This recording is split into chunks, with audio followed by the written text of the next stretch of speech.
तिथे गडचिरोली जिल्ह्यामध्ये पावसानं काहीशी विश्रांती घेतली। मात्र 3 दिवसांपासून सुरू असलेल्या संततधार पावसामुळे अनेक मार्ग बंद झाले होते। आजची जर परिस्थिती बघायची झाली तर यात 4 प्रमुख राष्ट्रीय महामार्गांचा समावेश आहे, तर 30 लहान मार्ग बंद आहेत। त्यामुळे या मार्गावर अनेक वाहनं देखील अडकलेली आहेत। याचा आढावा घेतलेला आहे रोमित तोंबरलावारनं।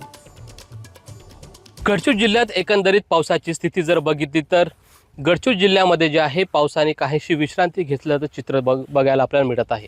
मात्र मागील 3 दिवसापासून जे आहे गडचिरोली जिल्ह्यामध्ये मुसळधार पाऊस बरसला, त्यामुळे अनेक भागांमध्ये पूर परिस्थिती निर्माण झालेली आहे।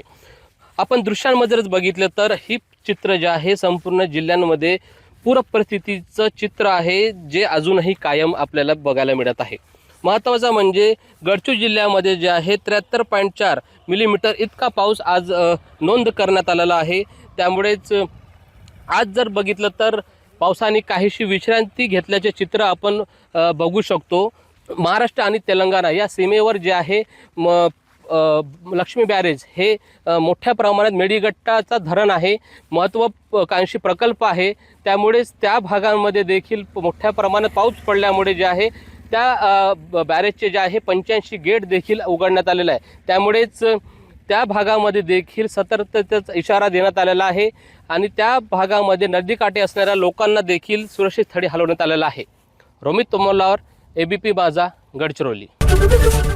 एबीपी माझा, उघडा डोळे बघा नीट।